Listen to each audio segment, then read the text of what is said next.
Welcome to a Business Growth Mindset podcast. I'm Kristian Livolsi, and I'm incredibly grateful to be here today and share this episode with you. My purpose is to change the world one person at a time so that I can help them become the very best version of themselves. In today's episode, we have a special guest, Jeff J. Hunter, founder of The Savage Marketer, all the way from the USA, and we are going to talk about how to build a virtual team that works for you and is scalable. This is the very first time that we have had a guest on our show, and it didn't take me long to be convinced that Jeff was going to provide us with massive value in building virtual teams. I know the content today will help you grow and flourish, and I know that you will love it. To all the business owners, entrepreneurs, the crazy ones, the believers, the doers, the clever makers, the action takers, and everybody else in between, this podcast was designed for you. If this is your very first time visiting my channel or listening to my content, make sure that you subscribe by clicking the subscribe button now and change your notifications alert so you don't miss future episodes. So stick around and listen up, because what is going to be shared with you today has the power to change and grow your business. A big welcome to Jeff J. Hunter, who joins us today from the USA. Welcome, Jeff. Great to be here, Kristian. It is so good to have you here. Now, let me just explain to our listeners who you are just quickly. So Jeff helps entrepreneurs and startups build and scale remote teams to dominate their brand category. You are the creator of the Core Branding Method and founder of VA Staffer, which is an 80-plus person virtual assistant and marketing agency. Jeff's been featured on Influence, Entrepreneur, The Today Show, Forbes, Inc., The Good Men Project, ABC, and CBS, just to name a few. He is the host of the Savage Marketer podcast, which dives deep into the most savage marketing strategies by the best in the game. Some of the organizations that Jeff has worked with to build and scale virtual teams are Domo, Cox Communications, Mixpanel, Coldfire, Telestream, Outreach, and Pluralsight. Jeff proudly serves as faculty of Classrooms Without Walls, Digital Marketer, and Blitz Metrics. He has helped build and scale hundreds of virtual teams for himself and his clients so they can build scalable operations that provide value and service. I am incredibly excited to have you join us today, Jeff, and share your knowledge around how to build virtual teams that serve you and your clients. It's mutual. Yeah, no, it's really amazing. And it's amazing how we met, and maybe another time we'll have that chat. I think to most of my listeners, they're going to be incredibly shocked because we've never had a guest before. Like literally, I love the attention. I love being the center. So I'm really pumped, man. And thank you. And I know you're traveling at the moment as well with your family. So if we see a little 1-year-old streaming by, that's cool. We're used to it. So it's all good, man. Very rebellious 1-year-old who likes to come out and interrupt everything I do. Yep. Listen, it must mean that he's taking after his father, so that's not a bad thing. So look, before we dive right into the topic, because I know everyone's really excited to learn about virtual teams, particularly now with COVID, where there are all these challenges, even with our current teams working remotely from their homes. What I want to do is that I really want to ask you a few questions about the power of brands, because often we don't realize the influence that we all have, particularly with the reach of social media. So it just sort of sets the tone before we dive really deeply. So Jeff, tell me, why, in your opinion, is a personal brand important? Well, I think that people like to do business with people. So whether you're a CEO of a company or a chief marketing officer or a CIO or whoever the heck you are, a representative, sales director, people just like to do business with people. And that's why you're seeing a trend from B2B and B2C down to, they call it H2H. It's almost a cliche now, human to human. Yeah. But personal brand helps you really stand out. It helps you kind of differentiate yourself from others in the market. It helps people, now that we live in a world that Gary Vaynerchuk, I have to agree with him, says that pretty much everything is commoditized. People make decisions based on the brand. and, you know, how much they trust the brand, how much they trust the person and people behind the brand. And now is a really damn good time to build a brand. Awesome. And I 100% concur with you. It's really cool when, you know, obviously as a business growth specialist, marketing is one of the key pillars in our program.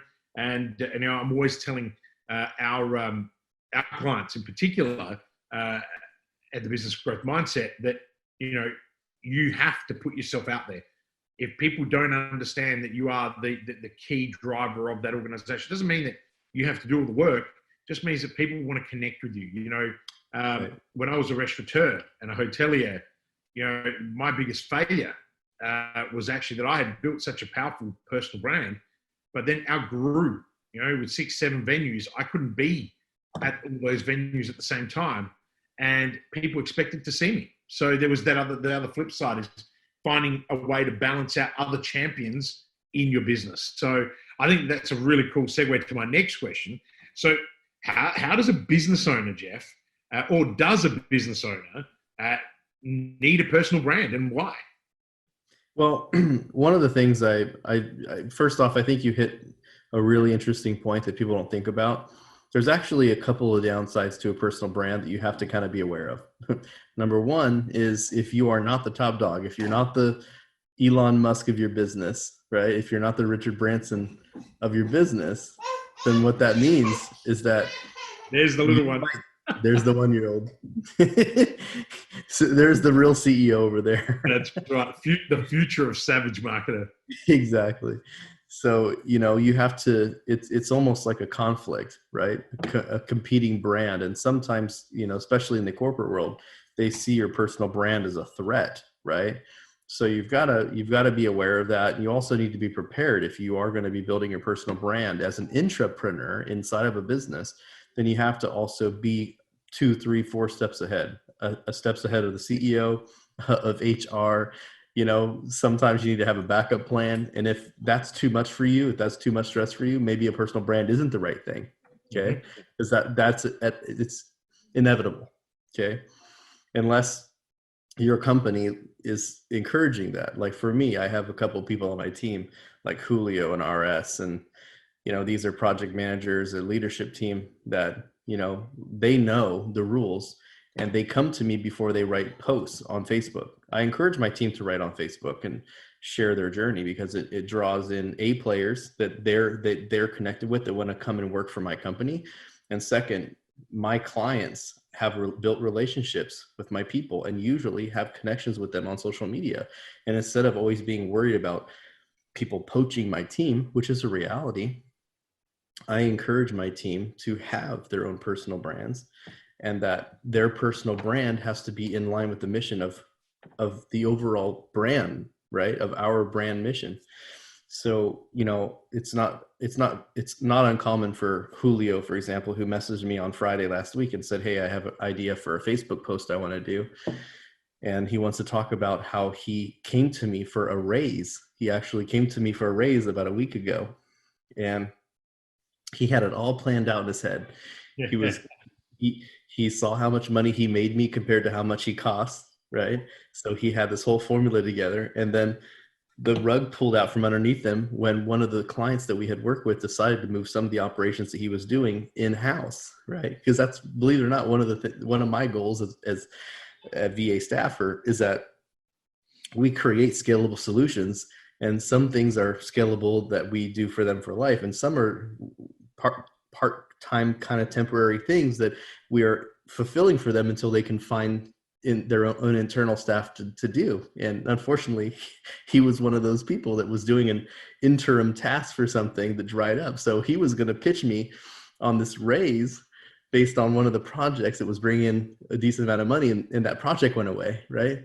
Yeah. And he asked me for permission. He said, "Hey, I want to write a post about how this all happened, and then how he came up with this idea." And me and him negotiated, well, why don't we make it a performance-based pay based on, you know, some of the sales and things that he brings in. So he kind of sees how his own personal brand building is also in alignment with what I'm building, right? Yeah. So that's number one. Number two is like what you said. If you don't plan your personal brand right, and you are integrating your personal brand into all of your products and services, then people expect you. So I'm very careful with my own personal brand, that I have a very set process. When people work with me, they come in because they hear about things I'm doing and this and that. But then when they contact me, I said, oh man, you definitely need to talk to my team. Julio's going to take care of you, right? He's going to get on a call. He's going to talk about it. I come in and do the strategy. See, myself, I'll come in and do the strategy, but then I'm handing it off to my leadership team to actually execute. And I think that you have to just be aware that there's always going to be people that want to work with you, right? And that's okay, but they got to pay. Yeah, that's right. No, that's really people, by the way, some people, they couldn't pay me enough. There are some people that we say no to, right? Yeah. Well, I mean, you've got to protect your own brand. So, and that's another great, segue too. There's a big philosophy, particularly when you're starting out, having worked with a lot of startups, being an entrepreneur in resident. Everyone just wants to make money at the beginning. And I say to them, you can't take every job, because if you take the wrong job, not only categorize you in an area that you are not wanting to be in, but also it'll take you away from what your actual purpose and end goal is. But also it could be a detriment to your brand. So, it's sometimes saying no is the right thing. And that can be really tough when you're not making any money at a startup, particularly. So I think there's this interesting seesaw of work balance. And it's interesting because in the beginning of our careers, when we don't know anything and our skill level is low, we have an abundance of time, right? And we don't have an abundance of money. So there's a trade-off where we're trading our time for money, right? Right. And I've definitely, I'll admit I've taken on a few clients that I shouldn't have because I needed the money. I think we all have, right? So, and then when you start becoming skilled and the demand rises, you find that you have less time. And that's when I usually, get involved. How do we get time back from people? Because that's a really important piece of growing your brand. God forbid if I didn't have a graphic design team and a video editing team and a copywriting team and whatever, like, it would be impossible to get where I'm at right now without that team. Impossible. Yeah. And I concur with that 100%. It was very tough trying to do all that stuff on my own, apart from the fact that I just don't have the skills. And that's essentially how I got involved in understanding, how to recruit and hire for those roles early. And this is why I was really pumped about talking about virtual teams with you. But before we jump into the actual, I guess, the meat and potatoes of the podcast today, one final question around brands. What is, in your opinion, the fastest way for someone to build their personal brand? Well, I think one way is this: podcasting. I think that either you are developing a podcast in your industry or you are on other podcasts in an industry that you want to be developed as an expert in. And I think that, Kristian, you have a wall of plaques and you've spoken at tons of events and, at the university and everything else. So your authority and credibility is already established. But for a lot of people, that establishment of credibility and authority is usually what they're lacking in the beginning of their personal brand experience, right? So the brand journey, which is what I call it, the brand journey, it can be expedited. It can, a lot of people say, well, there's no elevator to success. You have to walk those steps. Well, I don't know if I completely agree with that. I think that there's people that know a lot more than you do, that have already been down that road that you want to go on, that are already on the elevator. They have access to go up and down and pick people up. But I think most people don't have a very good intentional strategy on how to hitch a ride in that elevator. So I think the podcasting route is really good. I also think just building intentional relationships with people that are already experts in the field that you're in or that you want to be in. And I'll give you a great example of this. I've always loved inbound marketing. I've always loved digital marketing, and it's just been really fun for me. But I really didn't have a lot of people that were experts in that industry. I had a couple people that thought they were experts, you know? And I just started thinking, well, who are some of these experts that are already established? And I started picking out some names like Dennis Yu, who has done the Facebook ads for the Golden State Warriors, probably the most successful, from a marketing perspective, NBA team in all time. And he's done amazing jobs. He's been featured on the Facebook blog. That's a very difficult thing to do, is get you featured on Facebook's blog. I didn't even know Facebook had a blog. Yeah. Right. No, Facebook has a blog. Yeah. And so Dennis Yu's one of them. And then Dennis Yu was able to get me kind of connected. And I got connected through a couple other people, but the people at digitalmarketer.com, right? Some of the co-founders like Ryan Dice, who he and I just were on Twitter this weekend. He actually sent me a private message on Twitter recommending me something to go do. And I was like, okay, great. And, I've interviewed these people. I've done content with these people. I've built intentional relationships with these people. Now I've spoken at their events. And during the intro that you gave me earlier about me being faculty, I'm faculty at their companies now. Dennis Yu has a company called Blitz Metrics, which is the education platform for digital marketing, and Digital Marketer is obviously an education platform for digital marketing. And I've spoke at both of their events and their classrooms. So the fastest way would be to get into the industry, do some podcasts, start getting your name out as a recognized expert in the industry. And second, start developing meaningful relationships with other people that are already established as experts, so that you can kind of ride along with them, because you're going to learn so much more from a guy like Ryan Dice and a Roland Frazier and a Dennis Yu than you ever will going through, 10,000 courses on how to do digital marketing.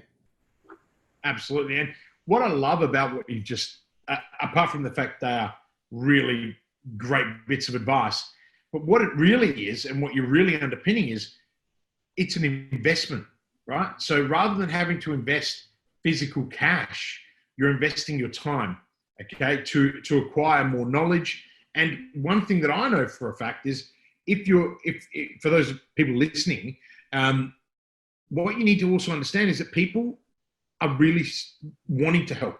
So I know I know you're the same. When people reach out to us out of the blue, and they're really committed and they want to become something more, and they have so much potential, I know that we all help them. I recently did a podcast, and I think it's where one of the things that you saw was on tall poppy syndrome. And I had someone was typing away in one of the threads saying, "Oh yeah, but successful people don't actually want to help other people." And it's like, what are you talking about? Crazy. It's actually the opposite. And it's because the more successful you become, the less, not even judgmental, but we just want to help others because we've got the ability to help. So it actually works in reverse. I know that, I mentor and work with underprivileged children. And I also have a social responsibility program in my company where we mentor or provide a 12-week coaching program, which is 30 minutes of my time a week over 12 weeks to people that otherwise can't afford me, but have a great idea and are hungry. So, and in the first 2 or 3 weeks, if someone doesn't pull their weight, I just cut them out. And people look at me, and I've had people saying, "But I haven't had time." Mate, I'm giving you 30 minutes of my time. If you had to pay for it, you do it. And, most recently, one of my students that's gone through that, and we finished the 12 weeks. We finished 12 weeks about 12 weeks ago, actually. Just went and built a $250,000 business. And this is a person who would never have been able to afford me as their coach. And the best part about it was they were a sponge. They listened to everything. They couldn't even pay their rent. They worked a dead-end job. And now they've built a $250,000 business in the 12 weeks post our 12-week training. and they contact me. I think this is one of the things we talked about when we first met. And they said to me, they rang me and they said, I want to hire you. I said, what do you mean you want to hire me? I'm just giving you. So they didn't do anything else at that point. I get a new request. My team are on the phone, and it's her booking to pay me per month to coach her. And I stood there and I was like, she goes, well, why? She goes, what you built for me is something I could never do. Now I can afford to pay you. And I think the key here is the message that I'm trying to demonstrate is we are all prepared to help.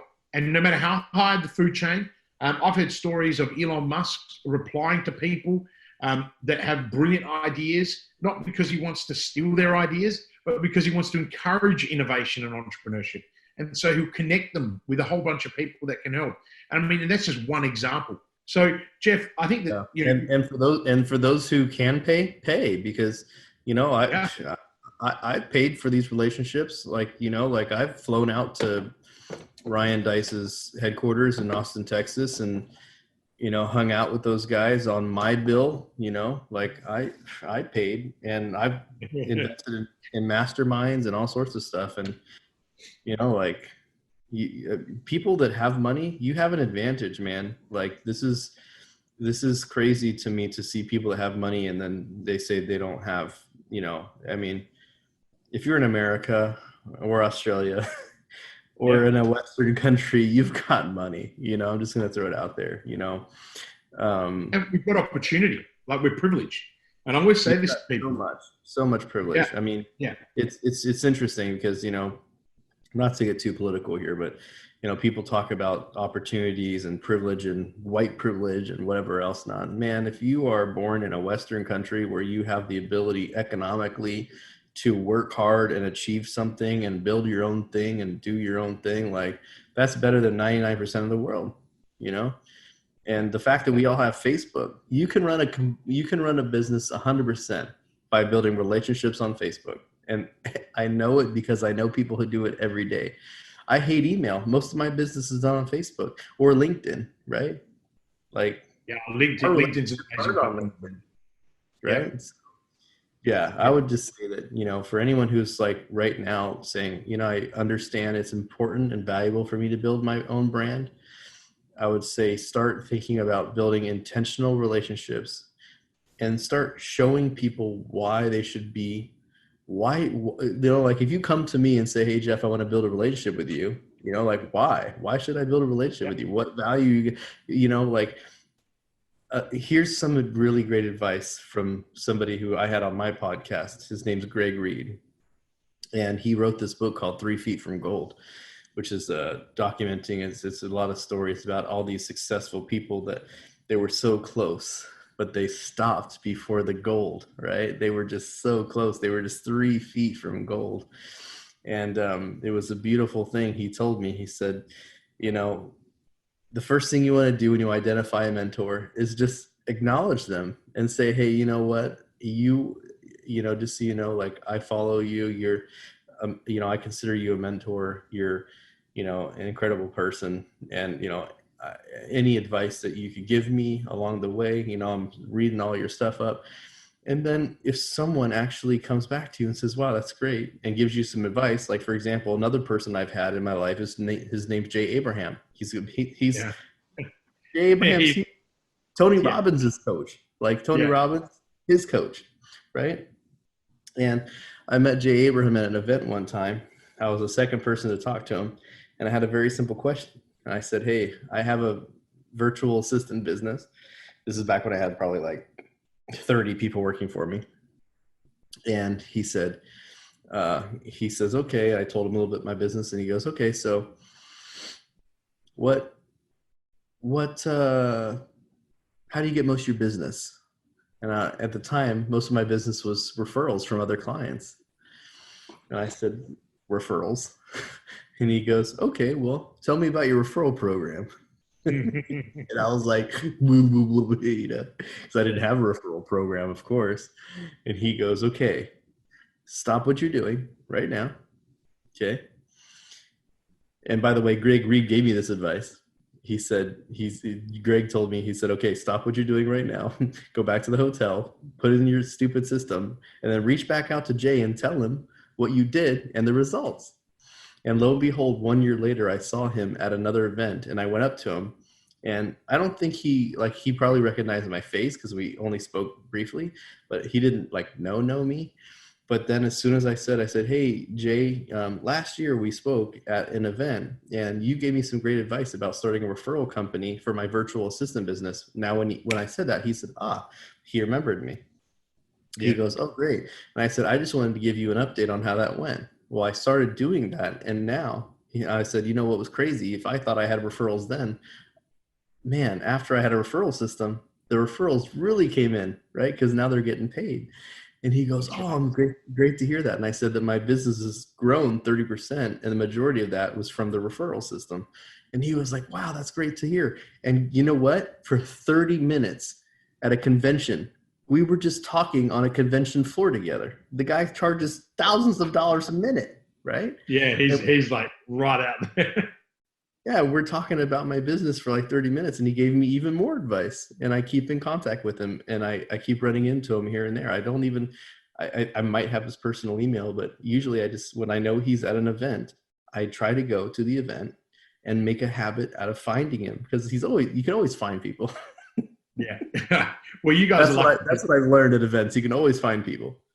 Look, that's one of the benefits of living in the USA, is that all the big events are there. So yeah, you could literally get in the car and go on a trip. But what I want to do, and some really good value there for all of our listeners. And I think it's so awesome. I love hearing people share stories and of their experiences, because that's how I learn. I love listening to JJ Abraham is the godfather. Him, Dan Kennedy, they're the guys that really started that whole space. And it's such a privilege to hear that. But I want to now dive into the primary reason why this podcast is actually being recorded. And we've already gotten so much value that I'm almost thinking, hang on, should we just stop this and keep going on personal brands? But I just know how pumped I am, and I know our listeners are pumped to know, how to build a virtual brand. But I think before we dive into that, let's just, well, from your perspective, what is a virtual assistant? Let's really break it down for people. Well, I actually don't even know if I like the word virtual assistant anymore, because I think that it's so general, and it's, really, if you want to break it down like phonetically, definition wise, it's anyone who does something for you virtually online, a subordinate, which is, by the way, one of the reasons I don't like the term. It's a very subordinate word, right? Like an assistant is very subordinate word. I like to empower my people. So I have what I call specialists. I call them specialists. I have a leadership team, specialists. We have what I call executive assistants, which is definitely a lot higher up than a VA. But it's just the point of having someone virtually is that there's a lot of things, especially now we live in a cloud remote style world where most everything for your business can be done remotely, right? Like even my taxes are being done from an agency in New York City. I'm in California. They're in New York City, which is 2,000 something plus miles away. They do all my taxes for me. They do all my filings. They call the IRS for me, all that stuff, right? Same with pretty much everything in my life. Email management, just simple things like that. Graphic designers, video editors, like these are all people that can help get stuff done for you in your business that I think we as humans, especially entrepreneurs, and who are the worst? Solopreneurs, people that are, avoiding working 40 hours for someone else and they work 80 hours for themselves and they probably make 20% less. It's great. It's crazy how you bring that up. Because I was thinking of doing an entire podcast on why you don't want to be a solo entrepreneur. And, when I was in the university and I would meet these young, especially the young ones, not so much the older entrepreneurs, because they've already experienced all of those things and they've normally given up really high, well-paying jobs to start their idea. But the younger guys, and I'm like, mate, just go get a job. I'm not saying your idea is terrible, but you're going to spend the next 2 to 3 years in probably your prime development age. And these are 22, 23-year-olds that have just finished uni, gone and done a couple of, average jobs, not really sunk their teeth into being an expert. generally they are also background technologists, so they have a skill set that's underdeveloped, and yet they go and do these 80 to 100-hour weeks, which, you know, once upon a time was a big Silicon Valley, you know, thing that you had to do, eating, you know, 2-minute noodles and living on protein powder. And I say, what the fuck? You know, I would sit there and look at these people. That is not cool. That is stupid, right? Yeah. Like, if you want to go and work 80 hours a week, go work in a business like I did in hospitality and go make yourself $1 million a year, where, you know, your reward is your work and your effort. You know, and that's being solo, but you've got a team. Don't sit in an office trying to come up with some crazy ass idea, you know, that, and then not have any money to be able to survive. So, you know, yeah, I think this is a perfect place, because it kind of segues both the personal brand and the solopreneurship and the virtual team stuff. I had a job, a good old job, for the first 3 years I developed my company. Okay. So I had a job. I was the Fortune 500 project manager. So, you know, I was definitely making good money, you know. But what's really interesting is that, you know, when I got done with work, and it was, you know, maybe 4 or 5 hours a day after work and doing my own thing, trying to validate my business. And it took me a few years for it to make money. And then it's funny, because one of the things you don't learn in school is how much money it takes to make money, you know? So, you know, like, I had overhead costs and salaries for other people, and, you know, wasn't profitable for quite some time. And I think that if I wouldn't have had my job, my real job, which was technically a career, you know, it was a very successful career, it wouldn't have happened. No. So that's another thing. Going back to the personal brand, you know, there's nothing wrong with validating an idea on the side while you've got a job. Nothing wrong with it. Yeah. Well, also what you're doing is you're doing two things. You're acquiring skills, right? You're feeding your family along the way, and you're taking the pressure off. And probably the most important thing that you're learning is work ethic, because not only are you going to do your job for 38, 40 hours a week, whatever that may be, you're then actually saying, okay, well, I'm going to commit 20 hours of my time, my free time, right? And, you know, I always say to people, there's 168 hours in a week. If you only go to work for 38, what are you doing for the balance of the 130 hours? You know, like, seriously, you know, and for a long time, everyone always said, Kristian, you're a workaholic. Well, no, I was building a future. You know, you don't get to build 77 businesses, you know, in 23 odd years by working 38 hours a week. Now, you know, in my case, Jeff, and we've touched on this, I failed more than I succeeded for a very long time. You know, a lot of those businesses never really became companies, but they still cost me money. They cost me time. And now the advantage I have is when people come to me and they've got all these crazy ideas, or when I'm a judge of, you know, in startup land and other big events, I sit there and I can pull them apart and say, well, what have you learned from this experience? You know, I don't care whether you're going to be successful or whether your idea is fundable. I want to know, what have you learned?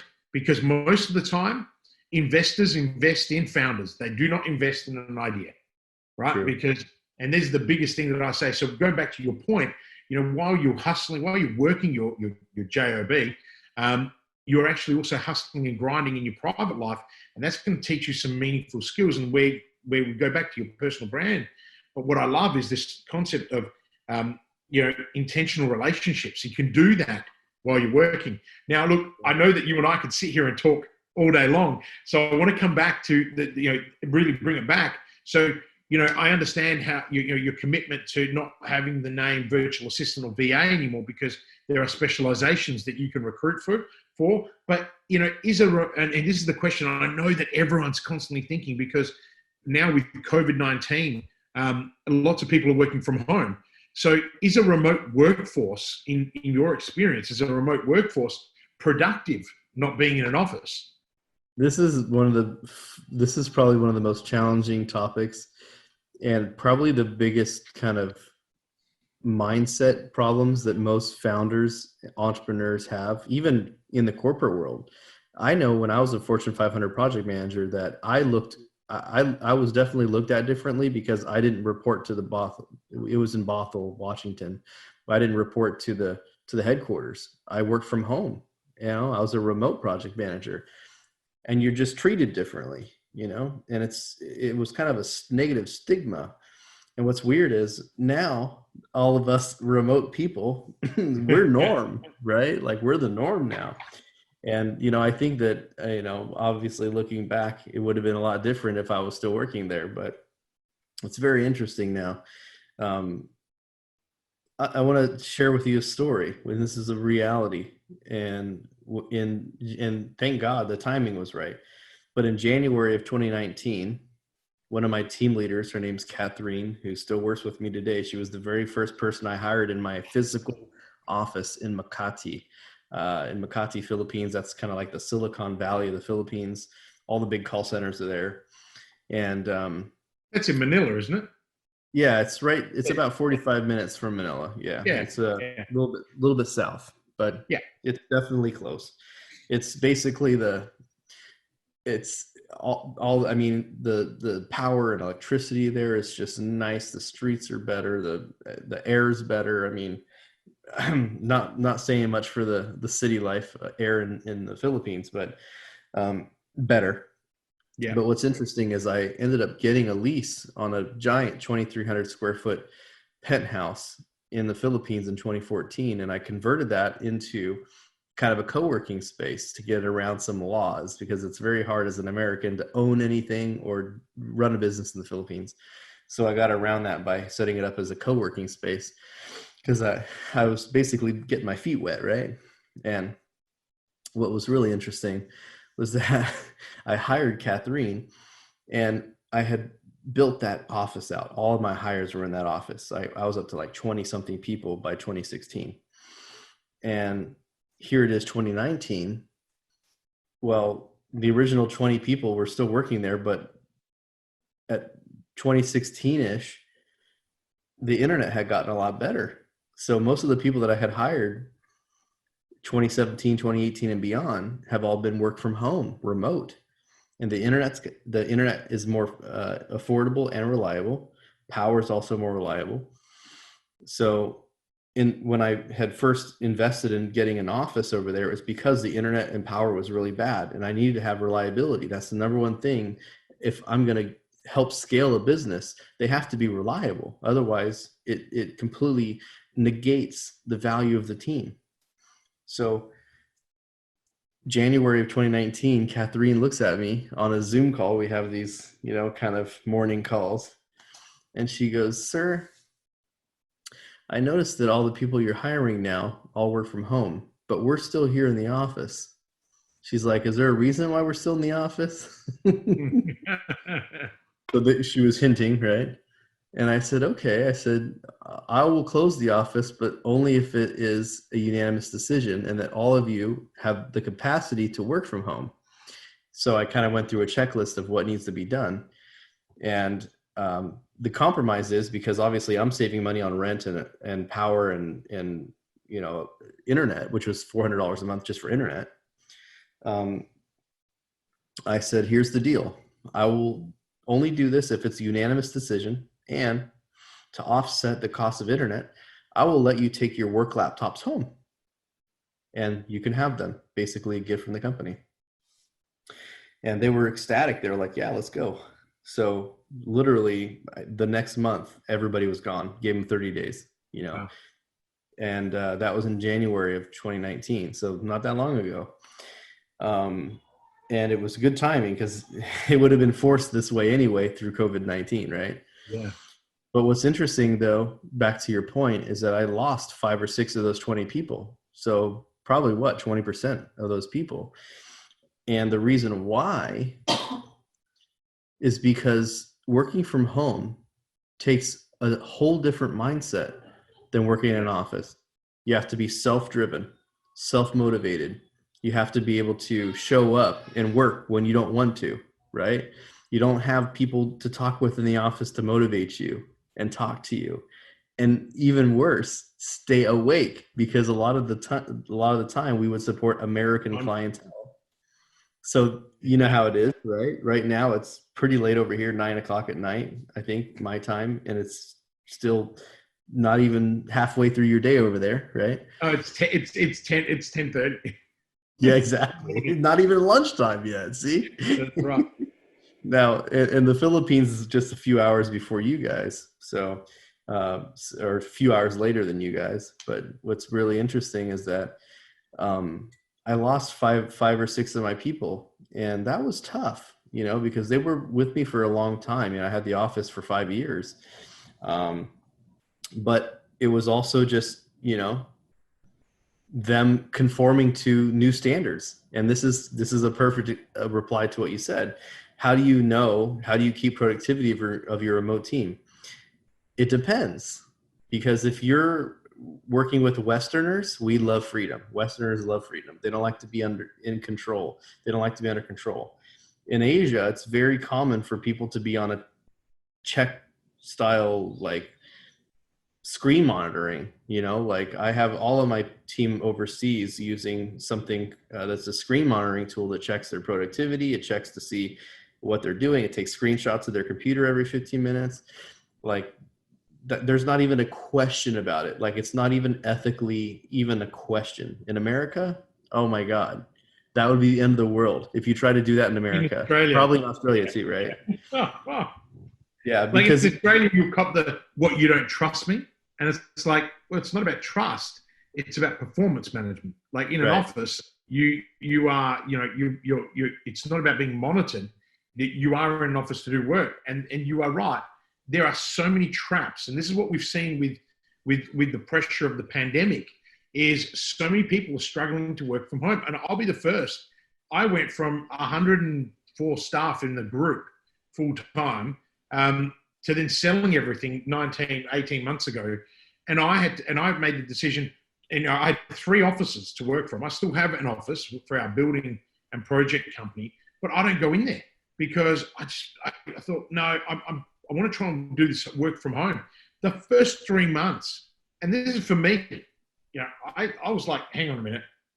I can't cope with this. I'm on my own the whole time. I'm around my family the whole time. I want to play with my kids and I want to do this. And then I still had 5 full-time people. And I said, you guys will work from home. Did not think of how is this going to work. And all of them had huge challenges because, I'm assuming, like you and I are very high energy people, right? So we are motivators, natural motivators, inspirers. So my team not having, these were my 5 core people. We had to let 2 go. Like it's inevitably 2 just went, I can't do this. I need to be in an office environment. And then the rest, we've sort of now found our feet. And it took me 3 to 4 months. But a lot of people, when COVID happened, they're like, Kristian, did you plan this? Did you know COVID was coming? You sold all the businesses that had, human capital, all of which half of them are shut now because they were hospitality venues. So you couldn't even trade. And then you guys have mastered remote working. So now that I've got, 10 to 12 key clients, I was able to help them pre-COVID prepare.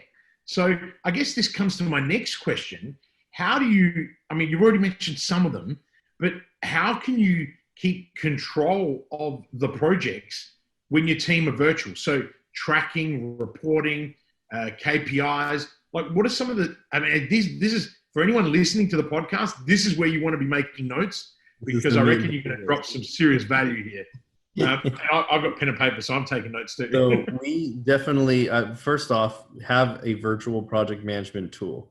So there's a bunch out there. There's, Active Collab, which is what we use. There's Basecamp. There's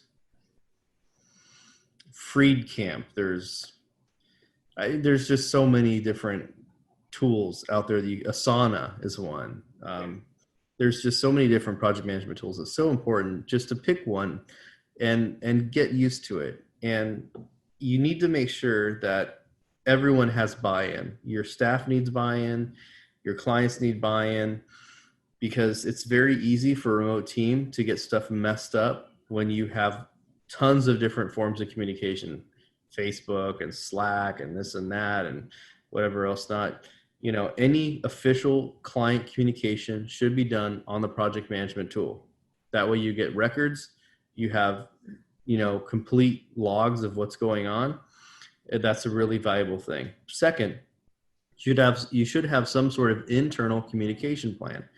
So for example, I have myself, I'm the CEO. I only report to myself. I'm the president technically. Then I have my leadership team. I have 6 project managers that report directly to me. Okay. No one else reports to me, only those 6 people. Everyone else on the team reports to those 6 leaders. That's it.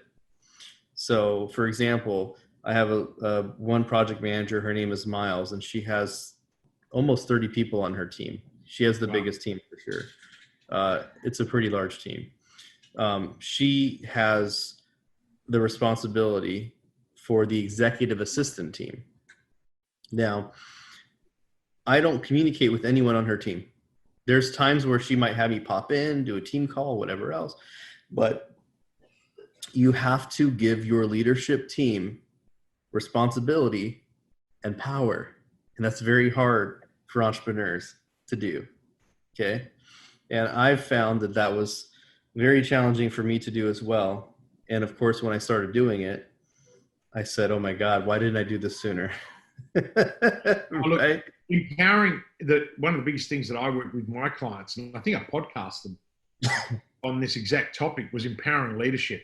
It's another one of the key pillars in our teaching or in our framework that I work with clients. And it is the hardest thing, not just for entrepreneurs, but anyone, because a lot of people who started their business, and I think you concur with this, most people started their business, they were a specialist in a field, they've grown, and they've done really, really well to get to that $1, $2, $3 million mark. But they find that once they get to 2 or 3, that's the net where people start to really struggle because they're still managing, they're not leading. And the easiest way to become a great leader is to start empowering people and stop managing. And I think, it's really interesting. I never thought of that application directly related to remote teams. But when you mentioned it's even more. Yeah. It's even more because so we have, and even for reporting, right? Because I have 80 plus people on my team.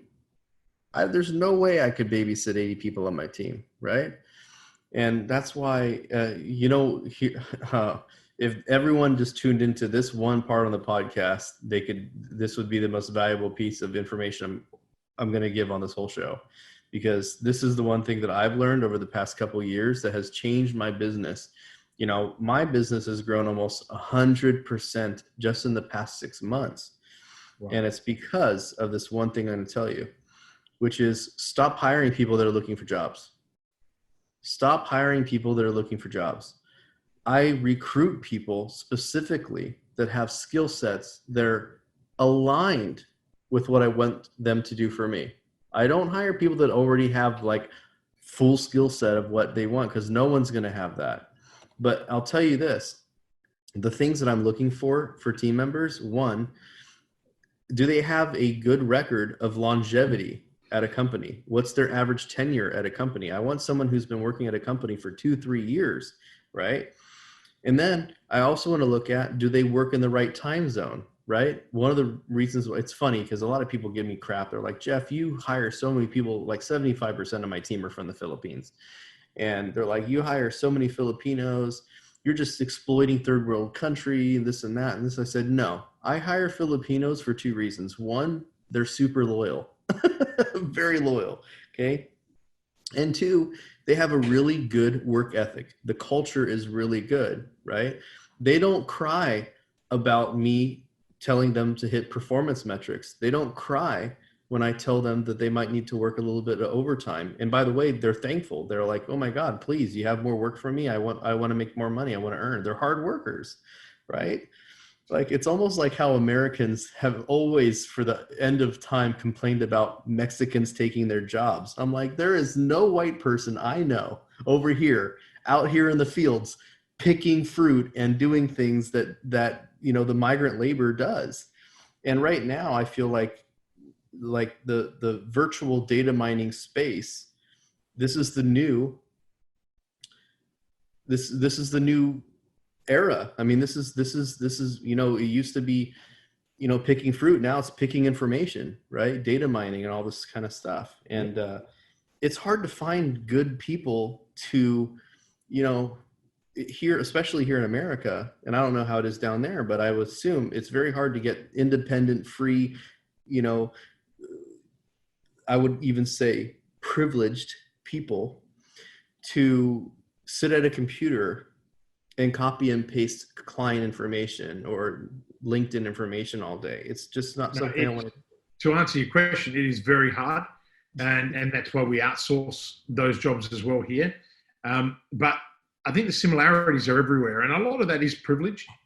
We've had it easy. I mean, I come from a family of migrants who, came over in boats to Australia just after World War II. And, my grandparents would tell me all the stories about how hard it was and the challenges that they overcame. And they instilled a huge amount of work ethic in me. And that is, I think, one of the key instruments of success that I've had. So I don't think it's any different. It's generational. We're just now seeing a different generation of migrants. And, in Australia, it's, obviously in the US, it was originally, the Mexicans. Here it is, Asian culture. So we've got Vietnamese, Chinese, Indian, Afghan, and they're amazing people because they work and they work and they work. And it proves that hard work will still get you, through to where you want to do. I mean, a lot of the successful, some of the wealthiest families in South Australia now are ethnics who came over and migrated. What? It's the same here in America now. They just redid all the census to find out who the most wealthy groups in America are. And you know who the very top ones were? It didn't surprise me. It was Asians and Indians. Those are the most wealthy demographics, median-wise, in America. Because they're prepared to do the work. And sometimes they're prepared to do the jobs that other people won't do because of this privilege that we think we have. And that's what I always encourage people to. If you're passionate about something, right? I think right now we're at this really interesting point to where, Americans have Zuckerbergitis, where they think that they're just going to create this amazing new app. They're not have to do anything, and they're going to be able to buy a giant fountain in the middle of their house and not have to work. And it's frustrating, for me. Now, don't get me wrong, I love to work. I'm a workaholic. It's one of the funnest things that I do in my life is work.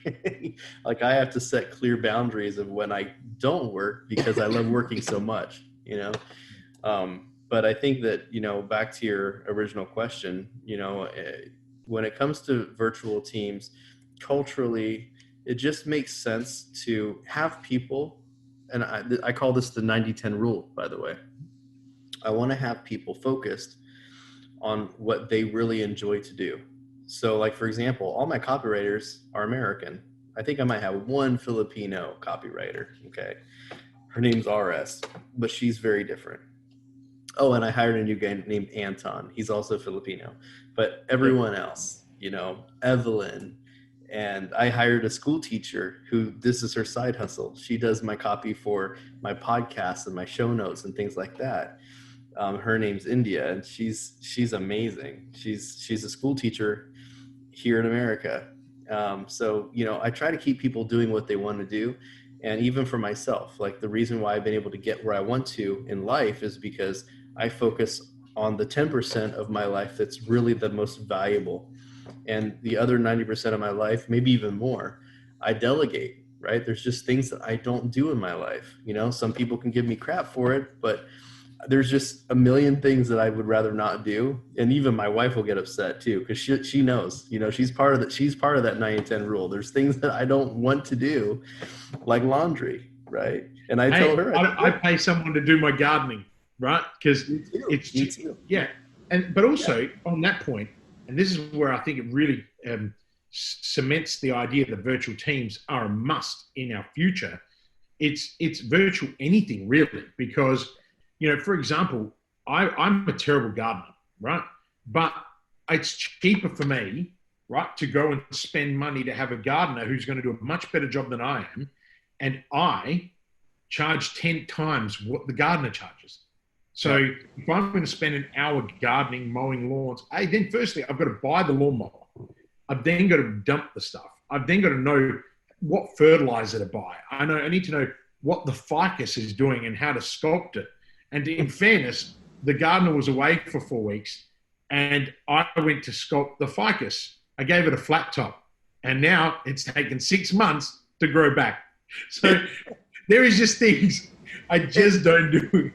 And here's the thing. People are always talking about outsourcing in a negative way. And it's interesting because especially it depends on if I'm talking to a man or woman, I'll say something different. If it's a man, I say, well, do you fix your own car?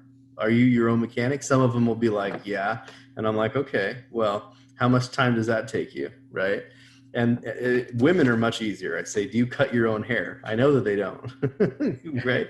And that wouldn't be a good question for me, considering I definitely don't have hair left. Well, I've been growing, as I said to you earlier, I've been growing mine, and I had to put some gel in it so it's not fluffy, because otherwise it goes. And I'm doing it more to annoy Lucy. I know she'll listen to this podcast. She'll be like, "That's it, you're off." But look, Jeff, I love this concept of some of the cool tools that you've mentioned. But here's another one. So, and I think this one is very relevant to now anyway. How do you manage that team on the other side of the world? So what are some of the tips that you can give our listeners on how to manage those people on the other side of the world? So first and foremost, and this doesn't have to be if you're just starting out, obviously, this would be an all hands call for you guys. But for me, I have a project management call every morning at 9 a.m. So that gives people time to check their emails and everything.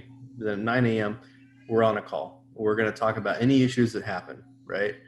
Anything that popped up since the day before, anything fresh in the email inbox, any client issues, any team issues.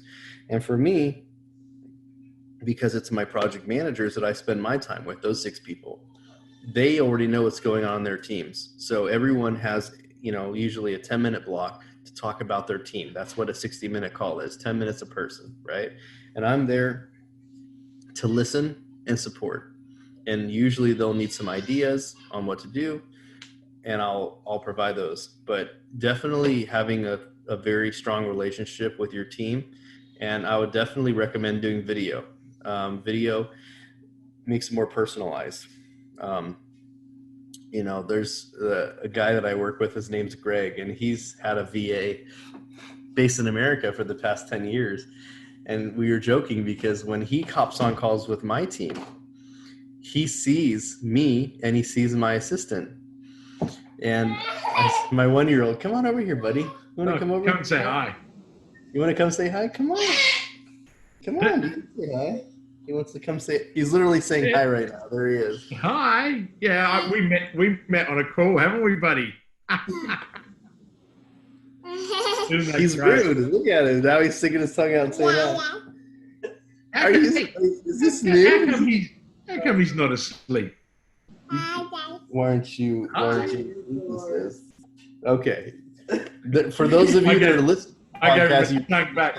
I think we forget. I think people forget that we're all humans, and as parents, this is like normal. I mean, I think I saw a presenter that was presenting. It went viral on YouTube, where a presenter had his children in the background, and he's trying to shoo them off. And I'm like, dude, bring him on. Like, who cares? Like, this is the real world. I mean, it's like, what are we without our family? So.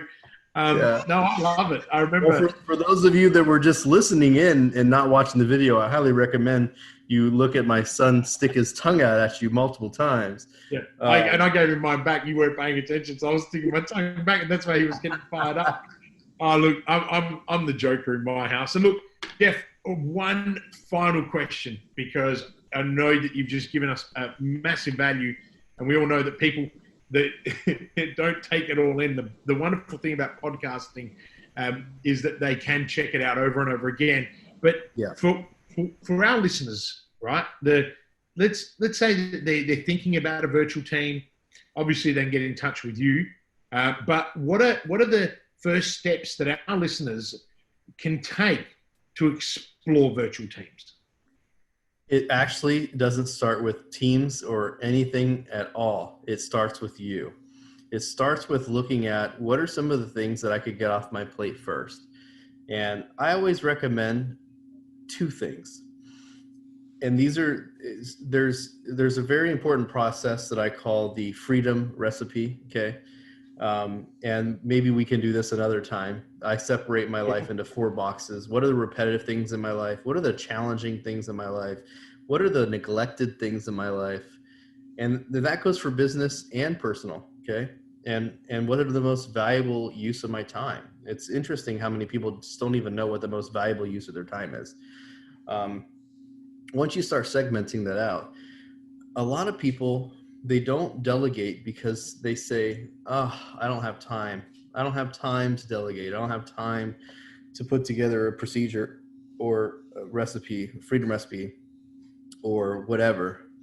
And the truth is, especially virtually, you're working already. You're doing it already. Pop on a Zoom call, right? Record it. Use Loom. There's a bunch of Camtasia, a bunch of free tools out there and paid tools. Tiny Take is a good one. And you can just turn on your screen capture and you can just do what you normally do, but document the process and just say, here I am, I'm loading up my Zoom and now, or I'm going on this Google Doc here and I'm updating this thing or I'm updating my WordPress and this is how I do it. I'm adding a button here. Like once you start showing people the things that you want to do and get off your plate, right? Then that's the first step. The first step is identifying. It's kind of like Alcoholics Anonymous. Like you to fix the problem, you first have to identify the problem, right? Yeah. So you have to identify what it is that you want to accomplish, what it is you want to get off your plate. Then you put a plan together. You put the plan together by putting together a process, and you can do that simply by just recording your screen. That's a very simple thing to do. And then the third piece is you say, what type of talent and skills would someone require to do the job that I want them to do?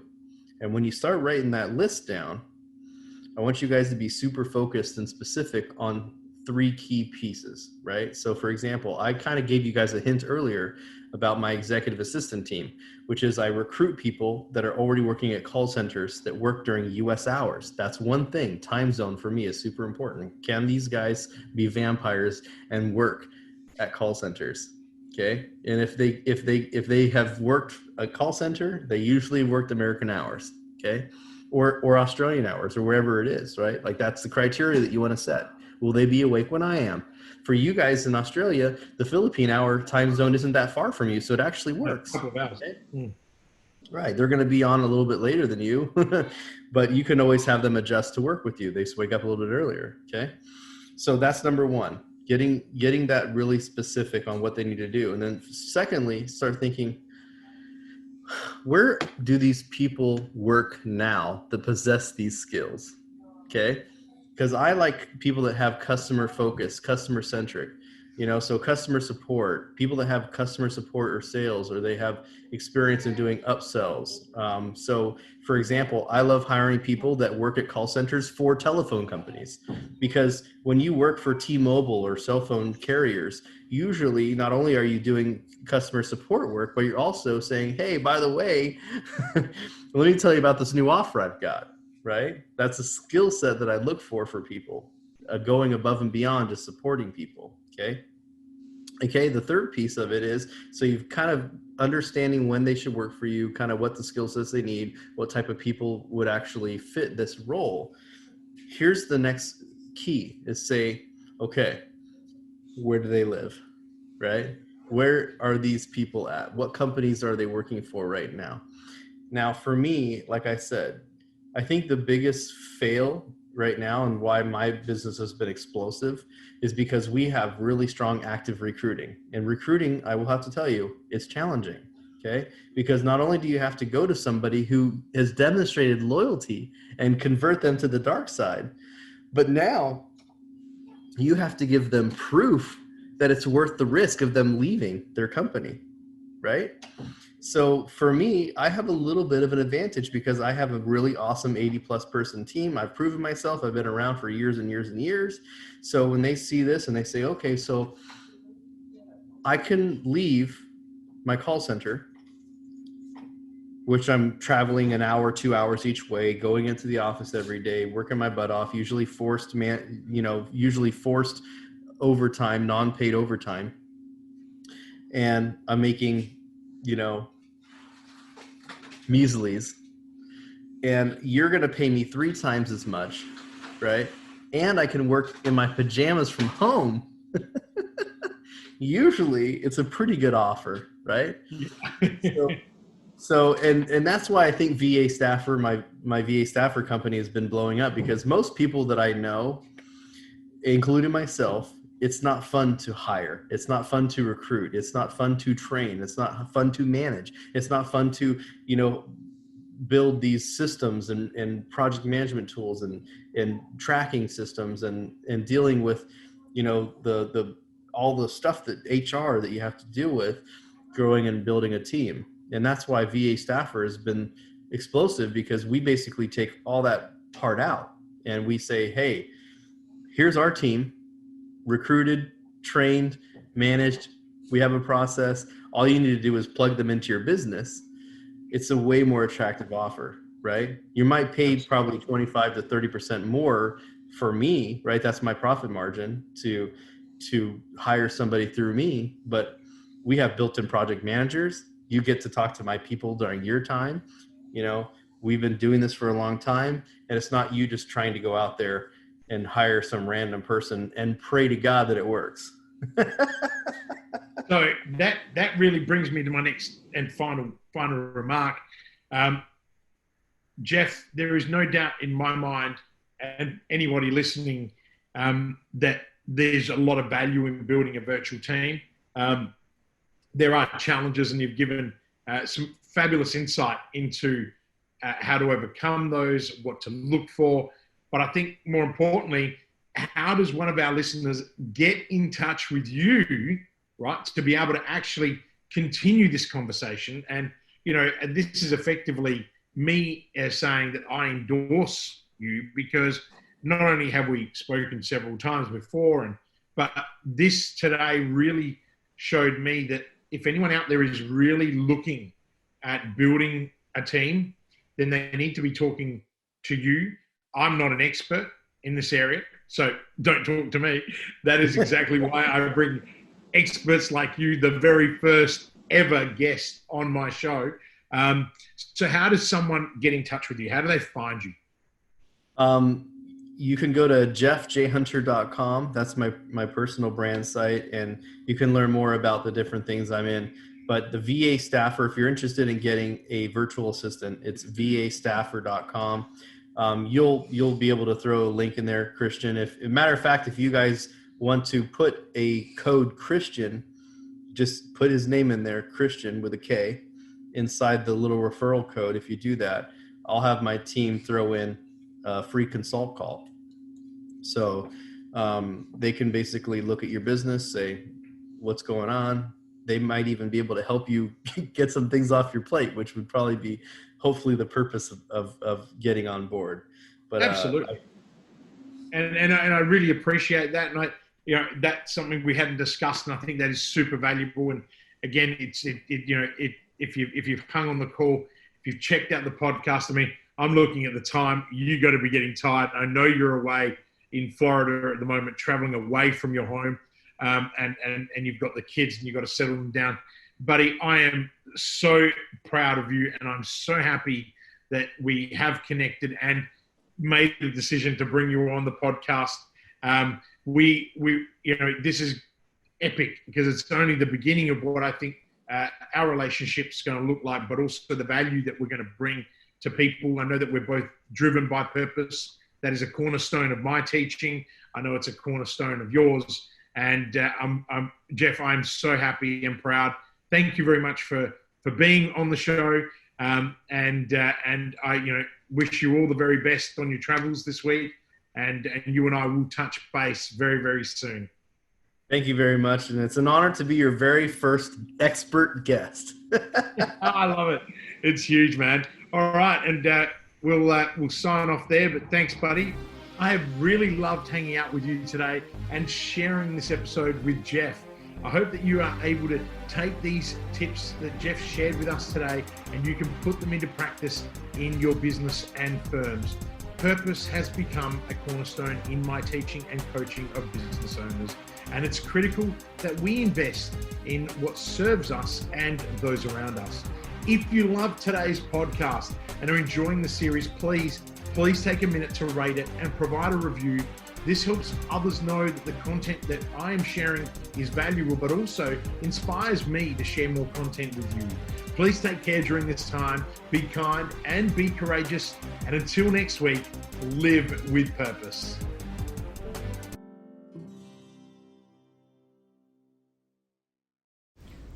Are you ready to start taking action on your business? Would you like to spend more time with your family? Then call 1300-643-229 and start building momentum right now. I know you're busy. In fact, you are so busy that you don't have time to work on your business or yourself. Often tossing and turning at night, worrying about the how-tos and the cash flow. How on earth can you possibly get off the hamster wheel so that you can take a helicopter view to see where you'll be in 90 days, 1 year, or 3 years from now? In this program, I will take you from sleepless nights to blissful sleep. You'll have more time with your family and you will have the clarity and direction so you can grow and flourish. Call 1300-643-229 now and start building momentum.